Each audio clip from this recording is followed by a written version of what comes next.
Hi hello నమస్తే welcome to sauce TV నేను మీ Shiva.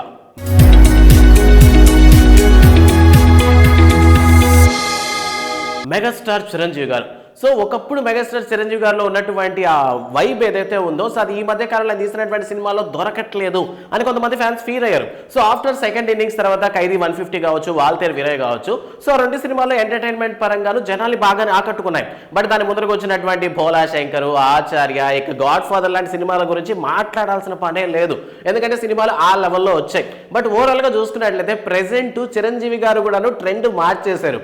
Present అయినా యంగ్ డైరెక్టర్స్ తోనే వర్క్ చేస్తున్న విషయం అందరికీ తెలిసిందే. ప్రెసెంట్ గా చూసుకున్నట్లయితే మే 9th అనుకుంటా, I think 2025 May 9th Vishwambhara cinema, Vashishta direction లో రాబోతున్నటువంటి విశ్వంబర సినిమా యాక్చువల్ గా జనవరిలోనే రావాలి. బట్ ఓవరాల్ గా గేమ్ చేంజర్ కి అడ్డు కాకూడదు తన సినిమా అని చెప్పి మొత్తం మీద విశ్వంబర సినిమాని పోస్ట్ పోన్ చేసుకున్నారు మే మంత్ కి. ప్రెసెంట్ వశిష్ఠ కూడాను is an young director, Bimbisara సినిమాతో ఒక సెన్సేషన్ క్రియేట్ చేసినటువంటి డైరెక్టర్. ఆయనతో ప్రెసెంట్ ఆయన సినిమా తీస్తున్నారు. ఇక దీని తర్వాత కానీ తీసుకున్నట్లయితే దసరా ఫేమ్ డైరెక్టర్ అయినటువంటి శ్రీకాంత్ వోదలతో నెక్స్ట్ ఒక వైల్డ్ మూవీని అయితే ప్లాన్ చేసుకున్నారు మెగాస్టార్ చిరంజీవి గారు.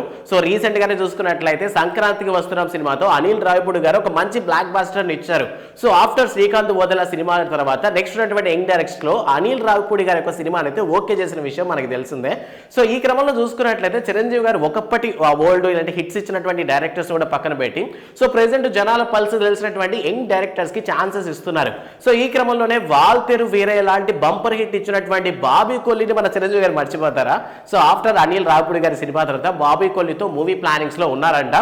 ఈ క్రమంలో కానీ చూసుకున్నట్లయితే లైనప్ లో మంచి మంచి హిట్స్ పడే ఛాన్సే ఉంది. అంటే చిరంజీవి గారు కూడా ఎక్కడ ఛాన్స్ తీసుకోవాలి అనుకోవట్లేదు. అంటే సీనియర్ మోస్ట్ డైరెక్టర్స్ ఉన్నారు, మొహమాటానికి పోవాలి, కథలో కాంప్రమైజ్ అవ్వాలి, అటువంటి ఆలోచనలు ఏమీ లేకుండా ఆడియన్స్ కి ఏం కావాలి, ఎంటర్టైన్మెంట్ పరంగా ఒకప్పుడు మేబీ మనం ఎంటర్టైన్మెంట్ ఎక్కువ చూసామేమో, కానీ ఇప్పుడు మనం అడ్వెంచర్స్ ని కోరుకుంటున్నాం. ఎందుకంటే ఎంటర్టైన్మెంట్ మనకి రీల్స్ లోనో షార్ట్స్ లోనో ఎవరో ఒకరు చేసినటువంటి ఫన్నీ స్కిట్స్ ద్వారానో మనం నవ్వుతున్నాం.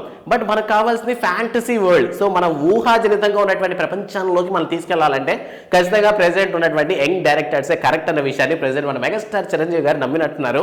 అందువల్లే ప్రెసెంట్ ఆయన లైన్అప్ లో చరిత్రలో కనీ విని ఎరుగని విధంగా ఇటువంటి ఒక సినిమా లైనప్ అయితే క్రియేట్ చేసి పెట్టుకున్నారనమాట. చూడాలి ఒక్కొక్క సినిమా ఎంత సెన్సేషన్ క్రియేట్ చేయబోతుందా అని. మ్యూజిక్ పరంగా కూడా ఈ మధ్య అందరూ చాలా పర్టికులర్ గా ఉన్నారు. తమన్ని తీసుకుంటారా, అనిరుద్ రవిచంద్రన, దేవిశ్రీ ప్రసాద్, లేదంటే మళ్ళీ మణి శర్మ గారు, కీరవాణి లాంటి వారికి ఛాన్స్ ఇస్తారన్న విషయం మనకి తెలియాలంటే కొద్ది రోజులు వెయిట్ చేయాల్సిందే. ఈ నలుగురు యంగ్ డైరెక్టర్స్ సినిమాస్ లో అందరూ కూడా మంచి మంచి హిట్స్ ఇచ్చినటువంటి వాళ్ళు, ఎవరికి ఫ్లాప్లు లేవు. ఈ క్రమంలో మరి చిరంజీవి గారి సినిమాస్ లో మీరు ఏ డైరెక్టర్ తో వచ్చేటటువంటి సినిమా కోసం ఏరుగా వెయిట్ చేస్తున్నారన్న విషయాన్ని కామెంట్ సెక్షన్ లో మాతో పంచుకోండి. అండ్ దాంతో పాటు మేలో రిలీజ్ కాబోతున్నటువంటి విశ్వంబర సినిమా మీద మీ ఒపీనియన్ ఏంటి? అంటే గ్లిమ్స్ చూసారు కదా, మీ ఒపీనియన్ కూడా కామెంట్ సెక్షన్ లో మాతో పంచుకోండి. మెగాస్టార్ ఫ్యాన్స్ అందరికీ వీడియో షేర్ చేయడం మాత్రం మర్చిపోవద్దు. వీడియో నచ్చితే లైక్ చేయండి and don't forget to subscribe sauce TV. Thanks for watching.